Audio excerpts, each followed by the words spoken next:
ഈ വീഡിയോ കൂടെ ഞാൻ എങ്ങനെയാണ് സ്ട്രൈക്ക് പ്രൈസ് ചൂസ് ചെയ്യണമെന്ന് പറഞ്ഞുതരാൻ പോണത്. ഞാൻ ഒരു ഓപ്ഷൻ ബയറാണ്, ഡേ ട്രേഡർ ആണ്. ഞാൻ എങ്ങനെയാണ് സ്ട്രൈക്ക് പ്രൈസ് ചൂസ് ചെയ്യണമെന്ന് പറഞ്ഞുതരാം. ഓപ്ഷൻസിൽ കോൾ ഓപ്ഷനും ഉണ്ട്, പുട്ട് ഓപ്ഷനും ഉണ്ട്. മാർക്കറ്റ് മേളിലോട്ട് പോകണമെങ്കിൽ ഞാൻ കോൾ ഓപ്ഷൻ ബൈ ചെയ്യും.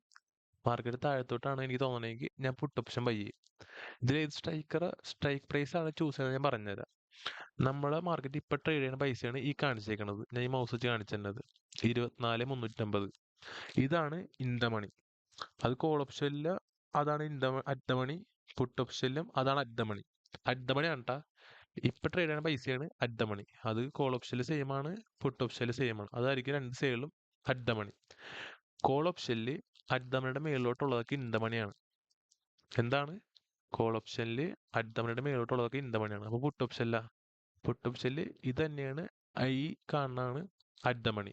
ഇതിന് താഴത്തോട്ടുള്ളതൊക്കെയാണ് ഇൻ ദ മണി. മനസ്സിലായ? അതെല്ലാ ബ്രോക്കറിലും അങ്ങനെയാണ്. ഈ കാണുന്ന അറ്റ് ദ മണി, അതിന്റെ മേളിലോട്ടുള്ളതൊക്കെയാണ് ഇൻ ദ മണി. അത് ചെറിയ കളർ വ്യത്യാസമൊക്കെ ഉണ്ടാവും മിക്ക ബ്രോക്കറിലും. പിന്നെ പുട്ട് ഓപ്ഷനിലും അങ്ങനെ തന്നെ. ഇതാണ് അറ്റ് ദ മണി, അതിന്റെ താഴത്തുള്ളതൊക്കെ ഇൻ ദ മണി.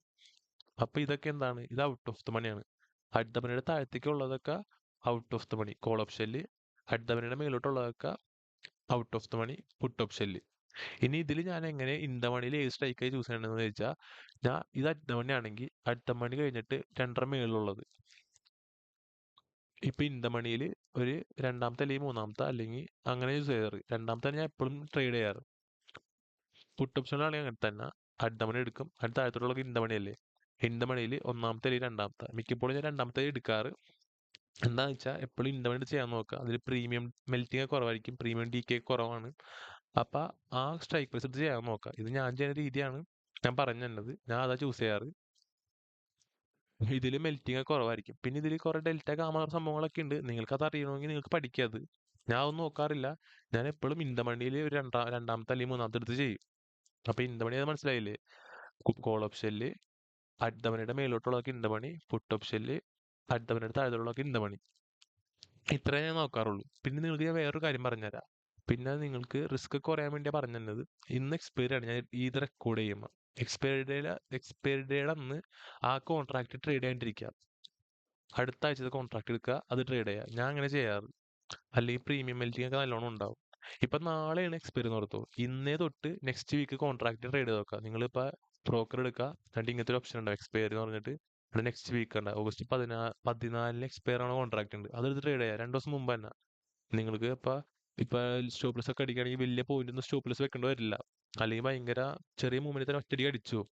അതുകൊണ്ടാണ് ഞാൻ അത് പറയണത്. പക്ഷേ ഈ എക്സ്പയറി നിന്ന് നല്ല കുറെ ട്രേഡ് ചെയ്യാൻ കാരണം എന്താണെന്ന് വെച്ചാൽ, നല്ലൊരു മൂവ്മെന്റ് നമ്മൾ ഉദ്ദേശിച്ച സ്ഥലത്തേക്ക് പോവുകയാണെങ്കിൽ നമുക്ക് നല്ല പ്രോഫിറ്റ് കിട്ടും.